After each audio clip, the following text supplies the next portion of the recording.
Hello. Hello uncle. आप दोनों भाई बहन हैं? नहीं, हम पड़ोसी हैं। ओह, पड़ोसी।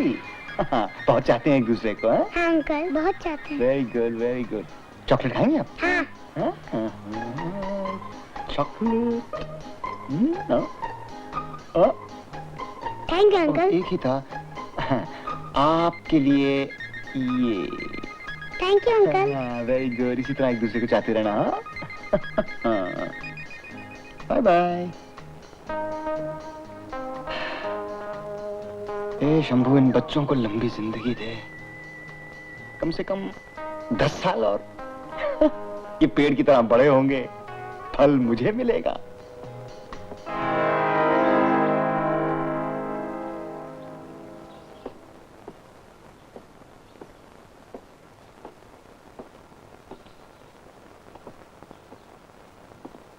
बबलू। Hello uncle. हेलो बेटे। बेटे चॉकलेट खाएंगे आप? जी हाँ। हाँ। ओहो, चॉकलेट तो खत्म हो गया। वो क्या है कि मैंने उसे 10 साल के प्लान में इन्वेस्ट किया है। क्या? कुछ नहीं, कुछ नहीं। अंकल, आप मेरी साइकिल ठीक कर देंगे? हाँ कर दें, क्यों नहीं। आ जाओ। क्या हुआ साइकिल को? अरे इसका तो सिर्फ टायर निकला है, अभी कर देते हैं। अरे शिवनाथ जी, आप अरे कब कल्पना आए? जी नमस्ते, आपके फोटोज देखने आया था। और ये किस खुशी में? आपके फोटोज इतने अच्छे आए हैं, उसी की खुशी में। ये हाँ, ठहरो ठहरो ठहरो। रेती कितनी अच्छी लग रही है। आखिर बीवी किसकी है? ये तस्वीर इतनी काली क्यों है? क्योंकि बैकग्राउंड काला है।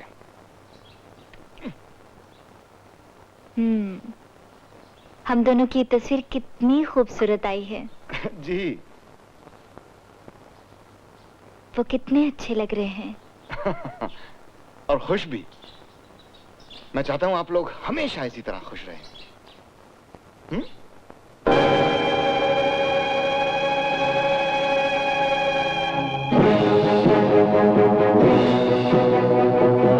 ये लीजिए, आपकी मुसीबत तो हल हो गई। अब आप भागिए यहाँ से।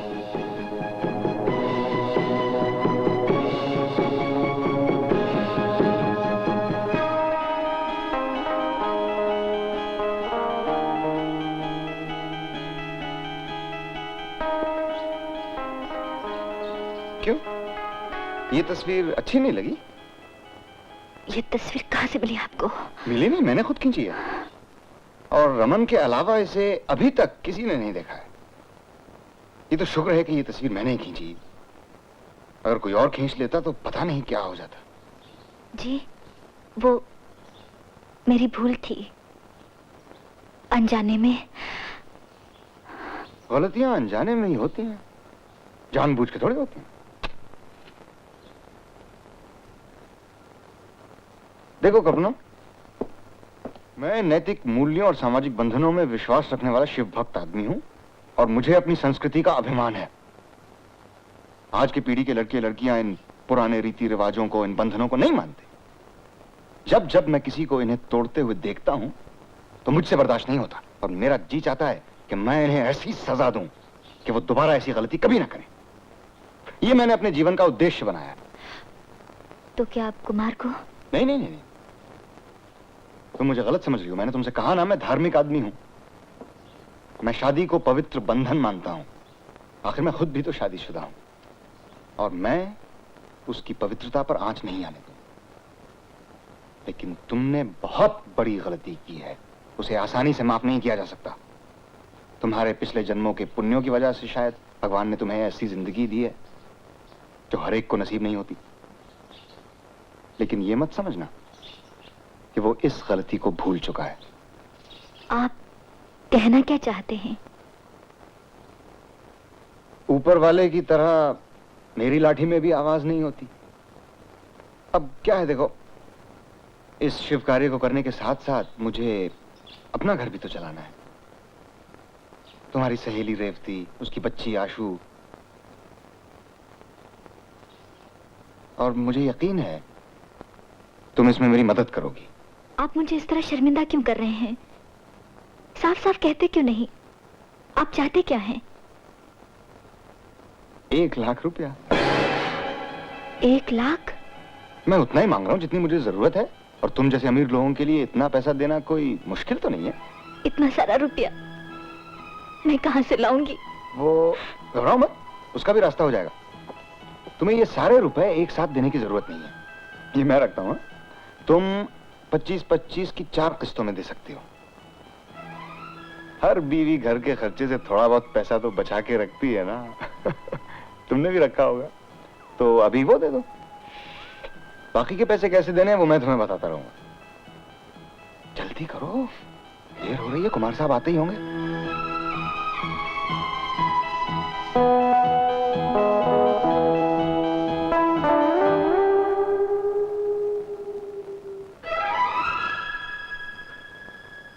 डरो नहीं कल्पना, अनजाने में जो भूल तुमसे हुई थी उसके लिए अपनी जिंदगी बर्बाद मत करो। उसे रुपए दे दो। रुक जाओ कल्पना, दोबारा वैसी भूल ना करो। आज तो पैसे दे सकती हो, अगर कल ना दे सकी तो क्या करोगी? अच्छा यही है कि तुम अपने पति को सच सच बता दो, वो तुम्हें माफ कर देंगे। तुम्हारे पति तुम्हें माफ कर देंगे, पर उनका मन बेचैन हो उठेगा। जिंदगी जहर बन जाएगी उनके लिए। तुम्हारे पिता ये सदमा बर्दाश्त नहीं कर पाएंगे और मर जाएंगे। तुम्हारे बच्चे के भविष्य में अंधेरा हो जाएगा। कल्पना, तुम पैसे देकर उस शैतान का मुंह बंद कर दो। जल्दी करो, जल्दी करो कल्पना, जल्दी करो।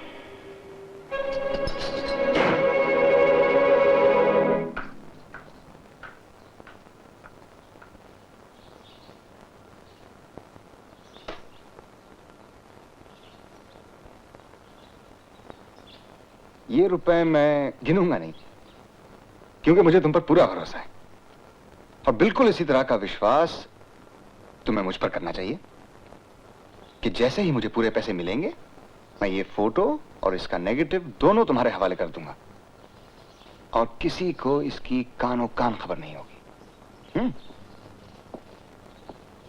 और हां, मेरी इस समाज सेवा के बारे में रेवती को कुछ मालूम नहीं है। तुम तो जानती हो कितनी बोली है वो, उसे बताना मत। और बेफिक्र रहो, मेरे भी कुछ उसूल हैं, तुम्हारा राज मैं राज ही रखूंगा।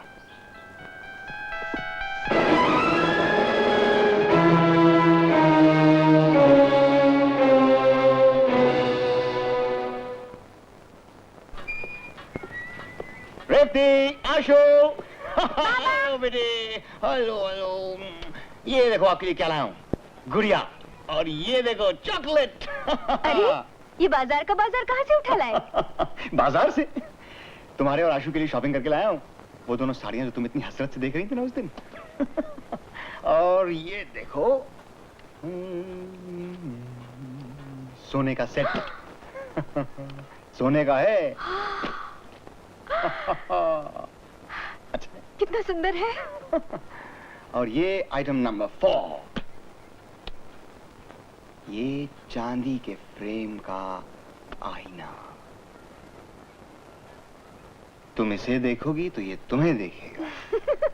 तरस गया है बेचारा तुम्हारी जैसी शक्ल देखने को। चलो हटो, पहले ये बताओ इतने पैसे कहाँ से मिले तुम्हें? ओ रेवती, तुम खुश हुआ करो, हैरान मत हुआ करो। आम खाओ, पेड़ का पता क्यों पूछती? पहले बताओ पैसे कहाँ से मिले?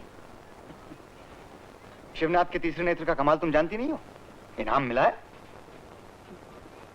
बहुत अरसा पहले मैंने एक फोटो खींची थी एक गिरती हुई औरत की। बड़ी ऊंचाई से गिरी थी बेचारी। तब की खींची हुई फोटो अब काम आई है। फर्स्ट प्राइज मिला है मुझे 25,000 का। हाँ? लेकिन जो औरत गिरी थी उसका क्या हुआ? अरे वो तो बचा ली गई, लेकिन गिरते गिरते मुझे इनाम दे गई। उसी में से ये 6,000 खर्च किए, 19,000 बचा के लाया हूं। शिव, एक दिन तुम बहुत बड़े फोटोग्राफर बनोगे, तुम्हारी भी तस्वीरें छपेंगी। अरे तस्वीरें छपे ना छपे, लेकिन पैसे जरूर मिलेंगे। रेवती, पैसे तो मैं पहले भी कमाना चाहता था, लेकिन तुमसे मिलने के बाद तो बहुत ही ज्यादा कमाना चाहता हूँ। मैं चाहता हूँ तुम रानी की तरह रहो, और मेरी आशु राजकुमारी की तरह रहे। शिव, तुम बहुत अच्छे हो। अच्छा, हमेशा ऐसे ही रहना, अच्छे अच्छे। रेवती, मैं सिर्फ इतना जानता हूं कि तुम मेरी सबसे बड़ी खुशी हो, और तुम्हारी खुशी के लिए, तुम्हारे सुख के लिए मैं कुछ भी करूंगा, लेकिन तुम्हें खुश रखूंगा। रामू, 6 बज गए। बबलू अभी तक स्कूल से लौटा नहीं? जी नहीं। साहब का भी पता नहीं, मैं खुद जाके देखती हूँ।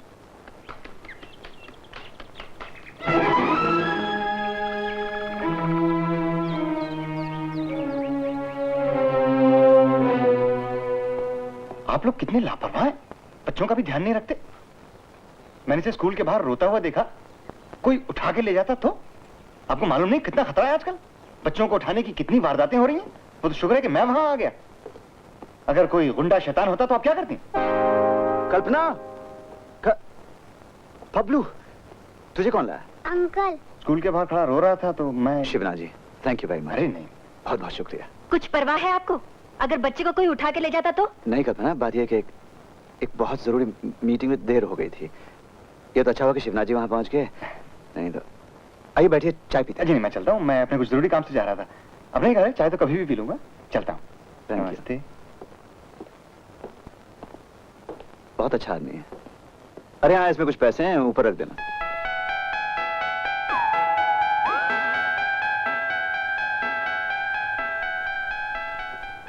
बबलू तैयार है। कल्पना, बबलू को स्कूल से लाने और ले जाने के लिए और तुम्हारी शॉपिंग वगैरह के लिए मैंने एक गाड़ी खरीद ली है और ड्राइवर का इंतजाम भी कर लिया है। ड्राइवर,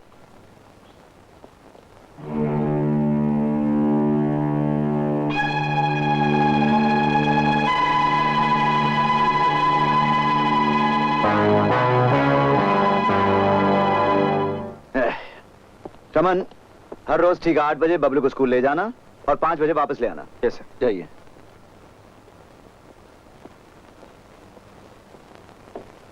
कल्पना, इंसान की जिंदगी में भी कैसे कैसे मोड़ आते हैं। अब इस रमन को ही देख लो, एक लखपति बाप का बेटा है, लेकिन हालात ने इसे सड़क पर लाकर खड़ा कर दिया। बेशक स्मगलिंग के केस में जेल काट चुका है, मगर बगैर मुझसे कुछ छिपाए सब कुछ साफ साफ बता दिया। ऐसे लोग मुझे बहुत अच्छे लगते हैं। ऐसी क्या खास जरूरत थी ड्राइवर रखने की? मुझे तो कोई काम रहता नहीं, और बबलू तो स्कूल बस में भी आ जा सकता है। नहीं, सोच समझ कर रखा है मैंने उसे। किसी वक्त मुझे भी तो जरूरत पड़ सकती है उसकी।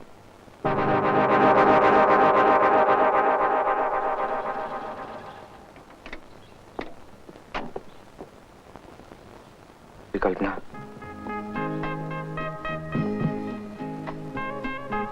कल्पना, तुम शायद ये सोच रही हो कि मैंने तुम्हें धोखा दिया है। नहीं, मैं जब तुम्हें आखिरी बार मिला था, उसके बाद मैंने डैडी से मिलकर उनसे इजाजत ले ली थी तुमसे शादी करने के लिए। मगर होनी को कौन टाल सकता है? इससे पहले कि मैं तुम्हें यह खुशखबरी सुना सकता, पुलिस ने मुझे और मेरे डैडी को गिरफ्तार कर लिया। तभी मुझे पता चला मेरे डैडी स्मगलिंग करते हैं। वो अभी तक जेल में है। मैं 5 साल जेल में रहा। उन सालों में हर दिन हर पल यही ख्याल मुझे कुरेदता रहा कि तुम्हारा क्या हुआ। इसलिए अपनी सजा भुगतने के बाद मैंने तुम्हें बहुत तलाश किया, मगर मेरी बदकिस्मती का किस्सा यहीं खत्म नहीं हो जाता। जब मैं काम के लिए मारा मारा फिर रहा था तो मेरी मुलाकात हुई भी तो कुमार साहब से, और उन्होंने मुझे नौकरी दे दी। मैं नहीं जानता था ये नौकरी मुझे तुम तक पहुंचाएगी। कल्पना, मैंने कभी किसी का बुरा नहीं चाहा। यह सब किस्मत का खेल है। कल तक मैं तुम्हारे बारे में जानने के लिए बहुत बेचैन था, लेकिन आज तुम्हें कुमार साहब जैसे इंसान का घर बसाए हुए देखकर मेरे दिल का बोझ उतर गया। तुम्हारे सुखी संसार पे मैं अपना मनुष्य साया नहीं पड़ने दूंगा। मैं वादा करता हूं बहुत जल्दी किसी न किसी बहाने से यहां से चला जाऊंगा।